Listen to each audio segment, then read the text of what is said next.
Hey guys, welcome to the channel, Sunny here, and today we have an early Global Lab patch. Tomorrow, Friday, there will be no Global Lab because of a lunar holiday in Korea, so they're doing it today on Thursday, the 8th of February. Now, don't forget to tune in at Twitch.tv/bprimegaming, and whenever we cover these, we do a deep dive every single time we get them. Normally that's on Fridays. So if you want to see like the full review, I'll link my VOD in the description as well. But here we are.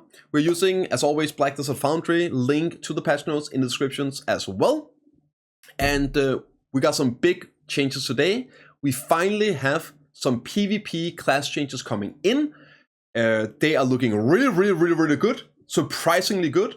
As in balance level good. And it's only a couple of classes today, which means we'll probably see more next week as well. Quick note about how these changes normally happen on Global Lab. Today, we get them right, Global Lab, normal Fridays. On Wednesday, they should come out in Korea, and then the following Wednesday, they come out globally. Now, there's a chance that the class changes will not come out until all of them are finalized. When it's like big class changes like this, PA likes to stack them up. Like do the changes over time, but keep them on global, and then when all classes have gone through, they make a big patch and put them out. But we won't know until Wednesday. If Korea gets these class changes, then we can expect them coming out globally the following Wednesday and then being rolled out week after week. But let's get into it. First, we got an overview here. We got some Guild League improvements, War of the Rose improvements, mount changes, UI improvements, bug fixes, and then we got class changes for these classes here. We got Warrior, Kuno, Witch, Wizard, Striker, and Nova. And yeah, and then there's also this one down here. There's some actual class bug fixes they're finally solving. So let's dive into it. The Guild League changes. They're just giving a heads up that the Guild League that started globally here this Wednesday, they're going to weekly reset the rankings because the current thing they're working on right now is like the ranking system, making it better and quicker at matching and finding good matchups. So they're going to be working on that, improving the ranking system. Nothing really in terms of how like the matches work. So they reset ranking every week. On Wednesday, they'll make this change here. So you get 30 points for win and -10 on loss instead of 20, 15. More stuff is coming. I think they do some stuff behind the scenes, like with actually matching different guilds together as well.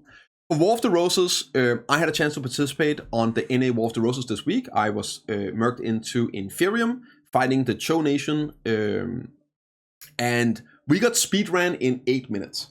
Now, the actual fight took like 35 minutes, but it was over after 8 minutes when we got backdoored on first node and lost all our buffs, and there's just no coming back after that. On EU, they had some really good fights. The top guilds, the two fighting, had done a lot of practice and looked into it. Cho really had done that as well on NA, but we were kind of just going in a bit blind. And it was just over. It was snowballed. It was rough. And one of the reasons is because of the buffs, right? So they basically had 100 AP, 100 DR and everything over us. So it's just impossible to come back. And it was very quick, and they're making some changes to this now. The main thing they're doing is they are increasing the gear requirements to sign up from 680 to 700. So the average gear is going to be a bit better. On top of that, they are reducing all the buffs from 50 to 40. And the Black Spirit recovery are a bit down as well. So this should hopefully take a bit of the snowball off, but it's not a big deal. The big thing here is going to be that they're buffing all the sanctums up to the same level. So there's like the strongest sanctum, that's what they're all going to be. So we're going to get like 20% survivability increase on node 1, 258 is 63, and then 140 on the neutral sanctums. So this means that you have more time to respond to, say, a backdoor. You have more time to protect, and it should slow down the game mode a little bit because it's very snowbally. Next up is also the HP of the Guardians here. HP increases, so again, more doable, takes a bit longer to kill. 185, 127, 126% more HP.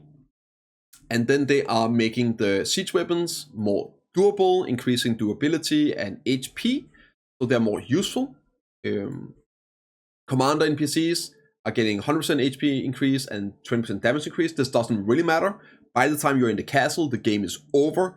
it's literally just a matter of time, because you cannot come back once you're in the castle, because of the insane amount of buffs the other team gets. There's just no way you're going to overcome 88, this is after the nerfs, right? 80 AP, 80 DR, 80 accuracy and 80 evasion, and also 4000 HP on all the enemies. It's not happening. So it's kind of irrelevant here at this point. Once you're in the castle, just put her out of our misery, right? But they did add some buffs to that as well. So I'm looking forward to this. This should slow it down a bit and hopefully be more fun. Mount changes. The big one here is you can now sort your horses by gender, tier, number of breeds, and level in the stable UI. For work improvements, it's just whenever you're rolling workers, it will now remember what you're rolling for. Whenever you have a notification pop up, you can go straight to the market by clicking the button. And they are also, whenever you open up your marketplace, if you have other things open like your bags and all that, they will close, and then when you close it, they will open back up. So you don't have like multiple things, you click escape, you close the wrong window and all that. So that's nice. We got some bug fixes, nothing crazy here, just like some like visuals, text and all that. Now let's get to it. I know this is what you are probably waiting for. Let's dive in. So first off is warrior changes, and these are really nice. Let's go over them for Succession Warrior. Meditation is the shift space. It's a complete useless ability. On Succession, it heals you for 200 HP as a channel up. It's unprotected. Now they're removing the Succession version, and now it's just going to be this version. It will heal you for 500 HP, so now it's really nice. They're halving the cooldown from 40 to 20 seconds. Also, they changed the skill animation, so it doesn't charge, right? It just uses it. And here's the big thing also, it's available in Awakening. Now, there is already a shift space ability in Awakening, but that is being changed to a passive, and that is the biggest change we'll see. It's really cool. And I hope they do this for more classes in the future, but it's like the biggest new thing in terms of passives in all of BDO. So basically, this ability here will be our out of combat self-heal, and you also have here on Succession your guard. You can now move to the side when you're in Q-block. This is the biggest change for Sock Warrior. Heavy Strike will get a front guard. This is a super hard hitting ability. It's the bread and butter in PvE, but you can't really use it in PvP outside 1v1 comboing because it's unprotected. Now on top of this, it actually has 0% crit rate and 0% accuracy rate in this ability, but it chunks.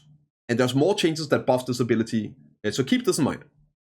Huge difference for group PvP on Sock Warrior. The damage, the combos of Sock Warrior is going to be insane with this. Shield Strike is just getting a PvE CC, completely irrelevant. Now, this is another big one here. So Counter, it's this ability here, long range CC. You can now do Earth Tremor following up, as you're seeing the animation here. It flows into Earth Tremor, which is a super armor engage, high damage but no CC. So you don't have to worry about capping your CC doing this. Really, really nice for catching up and getting into combat as well in group fights PvP. And Counter is another important ability because it gives you an accuracy buff. And accuracy is the biggest issue for Sock Warrior damage. Now they're changing the accuracy buff. Currently it's 15% for 3 seconds, which means you can pretty much only get Scars of Dusk off. They're changing it to a 9% for 10 seconds. So it will be up permanently. The cooldown on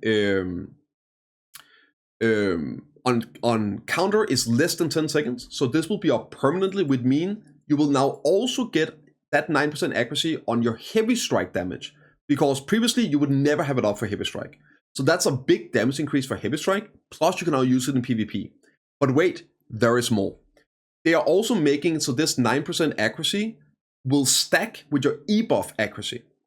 So currently, as it is right now in live, you have a 50% accuracy buff that doesn't stack with another 15% accuracy buff. So the best you're ever going to have on Sock Warrior right now is 15% accuracy doing your E-buff.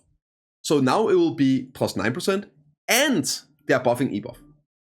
So your E-buff will lose the 15% evasion. However, it will get 20 more DR and it will get 5% more accuracy. So just to put it into context, the best you would have was 15% accuracy right now with your ebuff on, but now with ebuff you will have 29% accuracy. So that's 14% more accuracy doing your ebuff, and then also the 9% passively on all your abilities. This is a huge damage increase, especially for PvP. And then you'll be able to then use your best nuke ability in the game, which you can lingering crit into for PvP comboing. This is massive. It still has some issues, obviously, but it's going to be really tanky doing ebuff, and it can actually do a real good damage combo now in a group fighting. So Sock Warrior up huge. Now for Awakening Warrior, Reckless Blow is the big charging knockdown ability. They are removing the 10% attack speed buff whenever you full charge it. This was the biggest reason you did full charge. The damage on this ability for a charge is very low. So now you will mostly, as a warrior, use Reckless Blow as a fast cast, unprotected knockdown in PvP situations. However, they're reworking Burning Moxie, which is the shift spacebar that gives you a 10% movement speed. And this is the biggest new ability we've seen in years in BDO. It will scale depending on how many people you're fighting. So the big issue with Awakening Warrior is stuff that makes it really bad in group PvP. But if you fix those issues and buffed it in group PvP, it would be insanely strong in 1v1. So now they have a passive that will scale.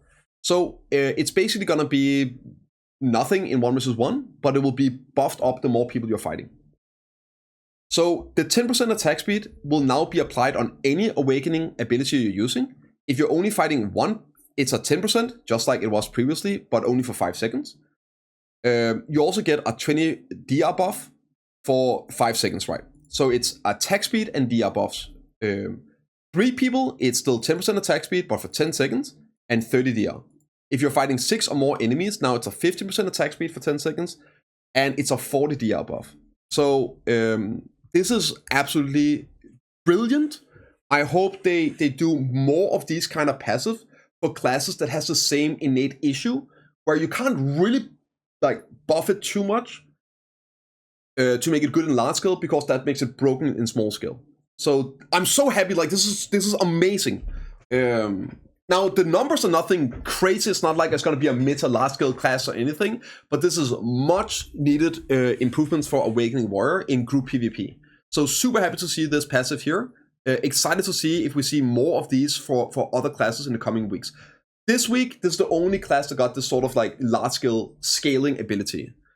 Does it work in PvE? We don't know yet. Unfortunately, we cannot go on Global Lab this week. We just get the patch notes, not the actual patch to test it. So will it work in PvE? I don't know. I hope it will, because that would basically give warriors a 5% attack speed buff compared to what we have now in PvE. And Awakening Warrior is one of the worst PvE classes at all spots in the game. It's like bottom 5 to 10 of all classes and specs at all the even mid to end game spots. So this would potentially be a slight buff in PvE if it works. So I hope it does. But we don't know. We won't be able to test it until it comes out, or next week on Global Lab. Next up is improvement to grave digging. So after using the skills Pulverize, Tempest, and Reckless Blow, you can link smoothly with Gravedigger skill. Normally we would use Slashing of the Dead because it flows a bit better. So this would be potentially very nice, especially with the gaps there is between abilities in the Warrior kit.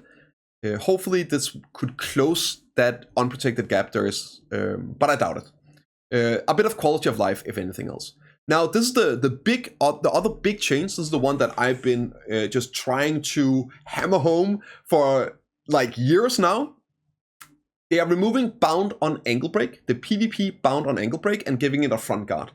That's it, but that's a big change, because this is this gives us the lingering crit buff that we use in PvP to get 100% crit on Pulverize and Tempest. And that's like a really big, good burst. The problem is it was unprotected. The Bound could ruin combos, so you would always use like after Reckless Blow. So we played around that. It wasn't a big deal. But now we can actually do a real combo, not an optimal, but a good combo in a group PvP fight while being protected. So this is absolutely huge for group PvP for Awakened Warrior as well. Throw in the other changes here, and it's looking really solid. There's nothing crazy. This is not even close to being the original PvP patch we got, but this is really good stuff that is 99% focused on group and large-scale PvP, where this class is definitely underperforming. And it still gives you a ton of counterplay. In the original patch, this was made into a super armor. Now it's a front guard, so you're gonna go Ankle Break, Pulverized Tempest, which is 3 front guards in a row. It's easy to counter, you can play around it, you can punish the warrior for it if it does wrong positioning and all. So this is exactly what I wanted to see. I want a front guard on it because I think it's way more balanced. So really happy about this, super excited. And this makes me very, very excited to see the next couple of weeks of patches, because this is way less of a power creep than the original patch was. And I could potentially see them finding a middle ground, slight buffs, and then maybe some slight nerfs on protections on the insanely protected classes. So that was Warrior. Really cool stuff. I'm gonna go less in depth on some of the other classes because I don't play them. So I just wanted to give a bit more context on Warriors, and obviously I know the kit fully out and know how it will affect it. Okay, so Kudo here, it's only for Sakuno for PvP. We got Ankle Cutter. It's now not gonna consume stamina when not used during cooldown, and they're adding the Ninjutsu Spirit buff to Ankle Cutter, which should be a really good buff here. There are also some changes to Flash Slash where like just activation on it. Apparently some people would accidentally activate it. Wheel of Wrath, the speed has been changed, and the issue where the first skill was not linked has by rotating the screen has been fixed. So there's some bug fixes. Basically the big thing here is they unified the range. This is probably going to be a buff. Again, we can't test it, but it's always been buffs like this when they're unifying the AoE. So expect a buff in the AoE size of this ability. Dance Macabre, smoother linkage.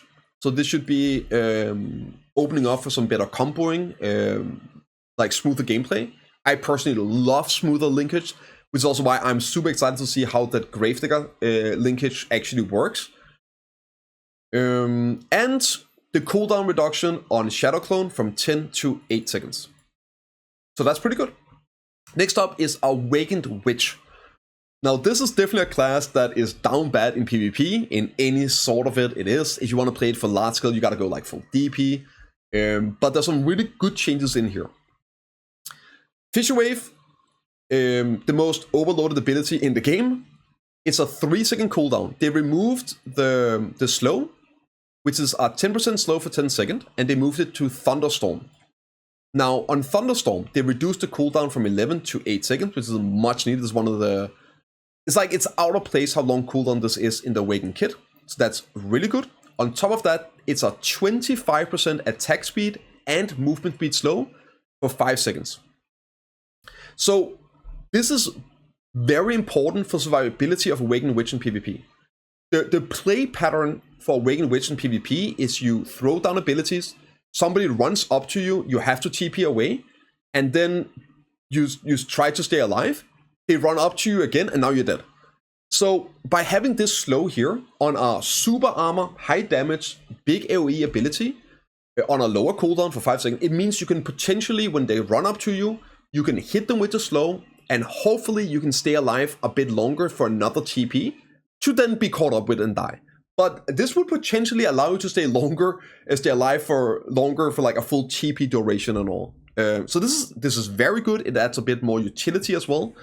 So super nice. This is a really, really big change for Awakened Witch in PvP. It's not going to be like great or anything, but this is a very good buff to it, and does more. They fixed the damage application of Thunderstorm, and then this one here is gonna make me want to use this when I play Awakened Witch. They're increasing the resistance from 10 to 20 seconds. So the 25% BSR on Detonative Flow gives you a 10% crit rate buff for 20 seconds and a 20% all resistance for 10, now 20 seconds.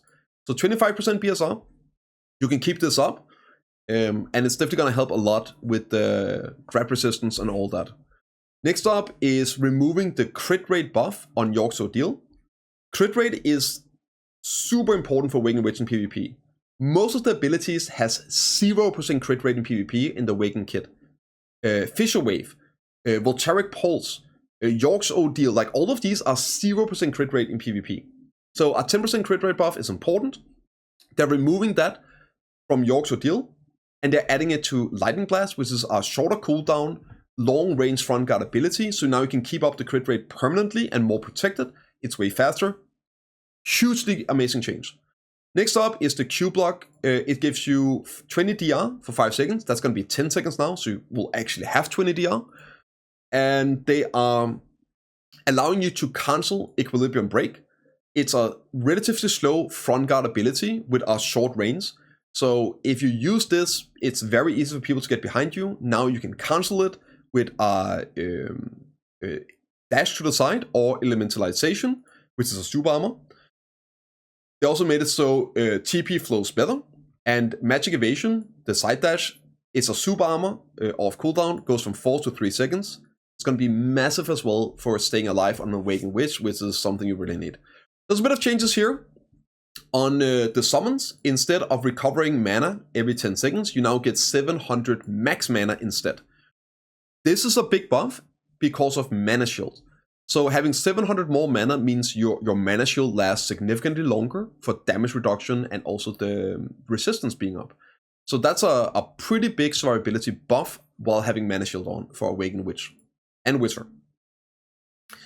There's a bit of text changes and all, but that's about it. Much needed, much deserved buffs for PvP on Awakened Witch, but it's not going to be anything crazy. It's not going to be suddenly a meta pick because of this, but it's going to get less ran through. So as somebody that does play Awakened Witch from time to time in PvP, I'm very happy about these, but it's not going to be suddenly a powerhouse in PvP. For Wizard, it's getting the general changes as well, but none of the specific changes with abilities. So a bit surprising there's nothing more for Awakening Wizard, but it is better in PvP, but not a whole lot. So you still have the TP with elementalization, the cooldown reduction on your dash, and also the changes to the summons. It doesn't look like you get the mana on this one though, which is really weird. It's probably just missing. I would be surprised if it doesn't get it. Next up is Succession Striker, another class that is in dire need of PvP love. The big one here is going to be adding Front Guard to Roaring Tiger, which is a really good damage ability. And it's also a heal. So using this ability, you can use it out of combat for a big heal, and now in fighting, damage plus a heal. Really, really good change. Silent Step, which will also affect Awakening a bit. It's going to add super armor at the end of it. Currently, it has a big gap whenever using Silent Step, the side dash iframe. And you could get super armor if you used your Martial Spirits stones for it. Now it's just going to passively having iframe into the super armor to cover up the gap there. So that's a very, very nice infighting buff as well. Fist of Fury, they're adding 8-second cooldown. They're changing the float on the third hit to be an instant knockback on the first hit. So you can probably use this for faster catching and stuff like that. Movement speed has been changed, fighting spirit recovery, and then damage increases on it. Pretty solid damage increase here. Both PvE and PvP. Crit chance added 2. Explosive Charles is getting HP recovery and smoother linkage. And we're also getting some damage buffs here. Again, you can check out the numbers, but it's solid damage increases. It's something I know less hits, but it's still more damage. And there are some bug fixes as well on the class. And next up, Sock Nova. Sock Nova is getting some really good changes here. It's getting stuff that people have been asking for. They're changing the grab on Sock Nova. Currently, it is unprotected on success, but and protected on fail, because you use it to move forward. They're removing the forward dash when you fail your grab. However, it will now be unprotected on fail. But you get to stand still, so you can just insta Q block or get out of it. So it's only a slight gap of being unprotected.